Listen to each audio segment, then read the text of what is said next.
geeshen dallaaline beeyte wallaaline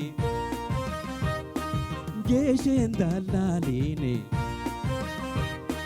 beeyte wallaaline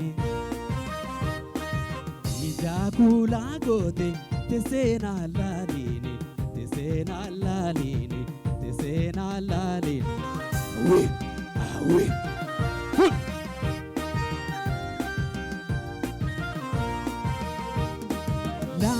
lakam tata char kamozota karade manundi sumana gabata jabon babatiza walini yeronza walini yeronza walini yeronza awe awe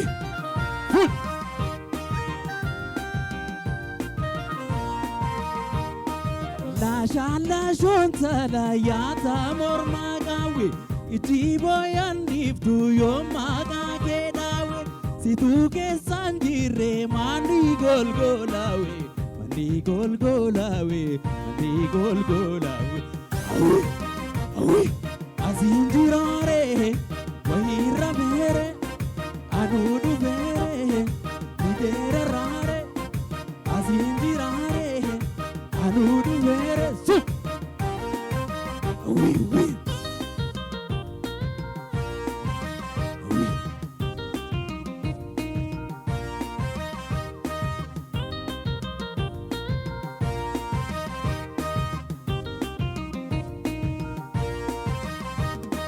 geeshen dallaaline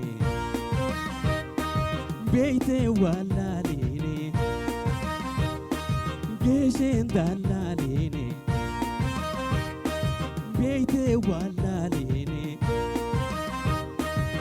ijaakula goote tesena laaline tesena laaline tesena laaline awe awe su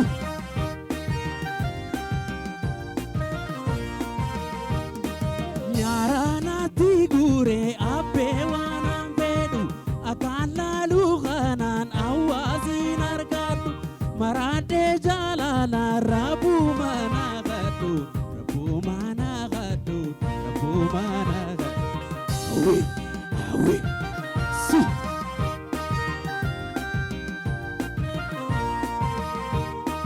magala mazala guya zala zala tajala tandabun hamile tabuda lamewan talatif dajintum balloda dajintum balloda dajintum balloda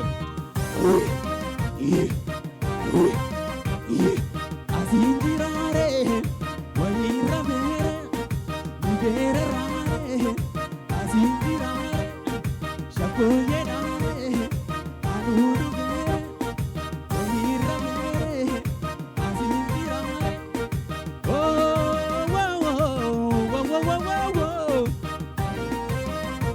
oui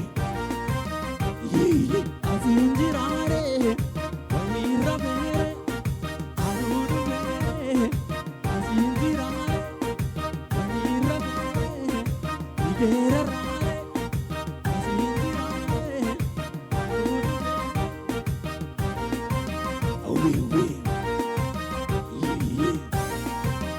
oui azinjirare wahira mere anudu mere nidera rare shakoyeda galatoma jabaadhu abdii cimtuu qabda fayyaade. Salamoon sirbi ati filatte sirba baay'ee bareeda ta'edha. Sirba qamarisuuf shaggooyyee baay'ee bareeda. Garuu jalqaba irratti innaa kaatu loor reenjii irratti baay'ee si dhibaa ture.